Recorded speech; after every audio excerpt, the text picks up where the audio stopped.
साथियों नमस्कार। साथियों, राष्ट्र की रक्षा करने वाले सैनिकों के प्रति केंद्र की सरकार, मोदी सरकार का व्यवहार, उसकी करनी और कथनी क्या आप देखना चाहोगे? वो केंद्र सरकार जो होली दिवाली पे राष्ट्र की सेवा करने वाले सैनिकों को जबरदस्ती लड्डू खिलाते हुए जो फोटो खिंचवाती है, उसी केंद्र सरकार पर पिछले 2 महीने में 2 बार सुप्रीम फटकार लग चुकी है। साथियों, बिल्कुल आप सही सुन रहे हो। पहली फटकार एक शहीद सैनिक की विधवा को माननीय सुप्रीम कोर्ट तक घसीटा गया उसकी पेंशन के लिए, और माननीय सुप्रीम कोर्ट ने कहा कि यह नहीं होना था। जो राष्ट्र की सेवा करता है, जो सैनिक है, उसकी जो सैनिक विधवा है, उसको यहां तक लेके आए कि इसको इसका हक ना मिले, और उसकी जो थी वो थी शहीद फैमिली पेंशन के ऊपर, कि उसको नॉर्मल पेंशन दी। अब की बार सुप्रीम कोर्ट ने यानी कल सोमवार को फिर केंद्र को फटकार लगाई कि जो राष्ट्र के सैनिक हैं वो आपके ही हैं, और आप उनको उनका हक ना देते हुए, आप उनके लिए कि उनको हक ना मिले, आप अपील पे अपील कर रहे हैं। और साथियों, एक चीज और भी है कि जो एएफटी में पूर्व सैनिकों के हक में जो फैसले आते हैं, उन फैसलों को लागू ना करके केंद्र सरकार अपील में गई हुई है। करीब 3000 मुकदमों में अपील में चली गई, हाई कोर्ट और सुप्रीम कोर्ट। अब जो फैसला आया है यह डिसेबिलिटी पेंशन पे आया। साथियों, पूरी बात पे आता हूं, और सभी मीडिया ने इसको बेहतरीन तरीके से इसको अपने शब्दों में लिखा भी है और पूरे देश में पूछाया। सशस्त्र बलों के जवानों को अनावश्यक कानूनी लड़ाई में न घसीटें, सुप्रीम कोर्ट। सर्वोच्च न्यायालय की पीठ ने नीतिगत हस्तक्षेप का आह्वान करते हुए इस बात पर बल दिया कि राष्ट्र की सेवा करने वाले सैनिकों को अनावश्यक कानूनी लड़ाई का सामना नहीं करना चाहिए। उच्चतम न्यायालय ने सोमवार को पेंशन से संबंधित विवादों पर सशस्त्र बलों के सैनिक कर्मियों और उनके परिवारों को बार बार शीर्ष अदालत में घसीटने के लिए केंद्र सरकार की आलोचना करी है, और सशस्त्र बलों के भीतर मनोबल पर इस तरह के मुकदमेबाजी के प्रतिकूल प्रभाव को उजागर किया है। कितनी बड़ी है जो माननीय सुप्रीम कोर्ट ने टिप्पणी करी है। जो सैनिकों का नाम लेके जो आज सत्ता में बैठी है उस सरकार को, कि आप सबको मालूम है कि 15 सितंबर 2013 की पहली रेवाड़ी रैली हुई थी, और वहां से चुनाव का बिगुल फूंका गया था पूर्व सैनिकों की रैली से। न्यायमूर्ति अभय एस ओका और न्यायमूर्ति उज्जवल भुयान की पीठ ने ऐसे मामलों के समाधान के लिए नीतिगत हस्तक्षेप का आह्वान किया था इस बात पर बल दिया कि देश की सेवा करने वाले कर्मियों को अनावश्यक कानूनी लड़ाई का सामना नहीं करना चाहिए। पीठ ने दुख जताते हुए कहा, वैसे भी सशस्त्र बलों में सेवा करने के लिए बहुत कम लोग इच्छुक हैं। संघ को ऐसे लोगों को इस अदालत में क्यों घसीटना चाहिए? संघ मतलब केंद्र। आखिरकार उन्होंने केंद्र की सेवा की है। किसकी सेवा की है? संघ की, राष्ट्र की सेवा की है। दिन प्रतिदिन ये मामले यहां लाए जाते हैं। पूर्व सैनिकों को कोई हक ना मिले, जो एएफटी के अंदर आर्मर्ड ट्रिब्यूनल फोर्स में जो किसी पूर्व सैनिक को न्याय मिला है, उसी की अपील वो हाई कोर्ट और सुप्रीम कोर्ट में लेके पूछ जाती है केंद्र सरकार। न्यायालय अटॉर्नी जनरल आर के वेंकट मणि के समक्ष यह बात कह रहा था, जिन्होंने उच्च रक्तचाप और मधुमेह से पीड़ित भारतीय वायुसेना के सेवानिवृत्त अधिकारी को विकलांगता पेंशन देने के लिए सशस्त्र बल न्यायाधिकरण एएफटी के आदेश के खिलाफ सरकार की अपील का बचाव किया था। उन्होंने तर्क दिया कि विकलांगता पेंशन दाव के लिए अक्सर ऐसी स्थितियों को चुनौती दी जाती है। हालांकि पीठ ने अपनी अस्वीकृति पर अडिग रही। पीठ ने अटॉर्नी जनरल से कहा, पहले आप हमें बताएं कि इस व्यक्ति ने कितने साल तक देश की सेवा की है। लंबे समय तक देश को अपनी सेवाएं देने के बाद लोगों को इस अदालत में क्यों घसीटा जाता है? ऐसा न करने के लिए कोई नीतिगत निर्णय लिया जाना चाहिए। चूंकि आप पेश हो रहे हैं, मतलब सरकारी वकील पेश हो रहा है सरकार की तरफ, इसलिए हम यह कह रहे हैं ऐसे मामलों के खिलाफ सभी अपीलें बंद कर देनी चाहिए।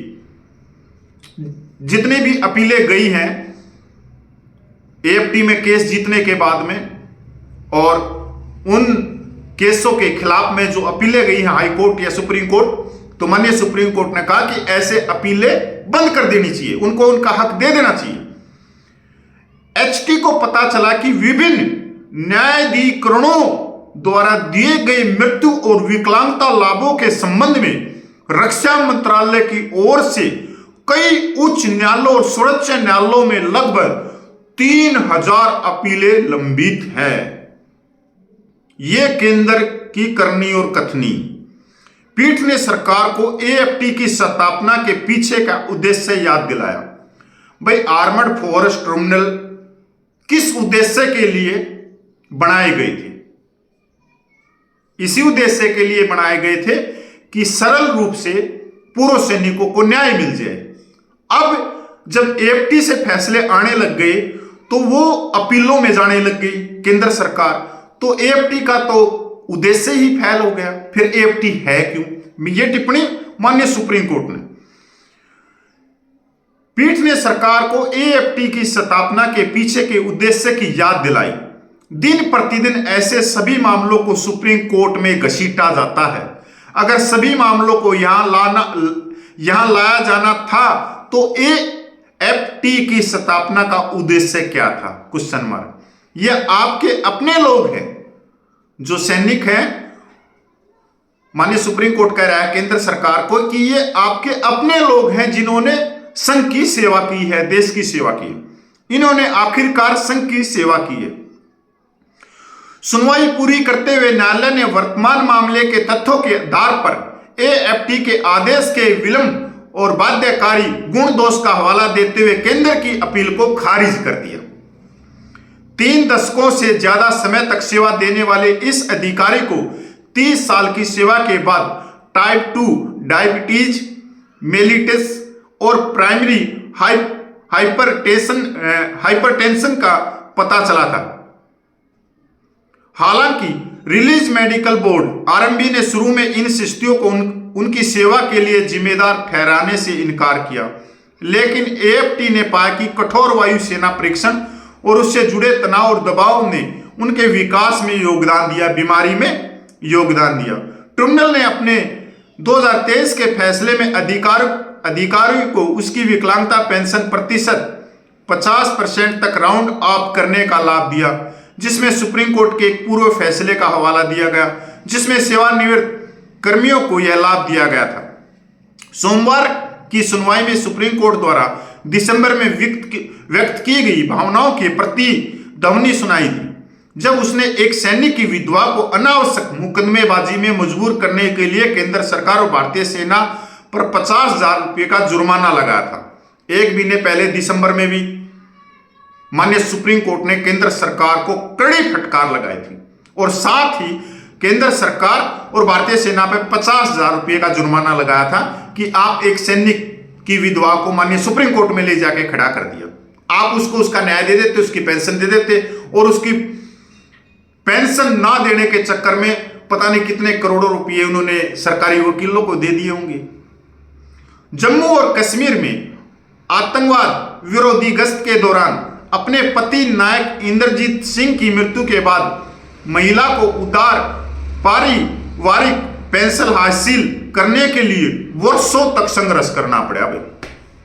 एक शहीद की वीर नारी को वर्षों तक संघर्ष करना पड़ा। देखो, विधवा के पक्ष में एएफटी के 2019 के फैसले के खिलाफ सरकार की अपील को खारिज करते हुए न्यायमूर्ति ओका की अगुवाई वाली पीठ ने उस समय ड्यूटी के दौरान चुनौतीपूर्ण परिस्थितियों में मरने वाले सैनिकों से जुड़े मामलों में लाभ से इनकार करने के लिए तकनीक भेद पर सरकार की निर्भरता को उचित ठहराया।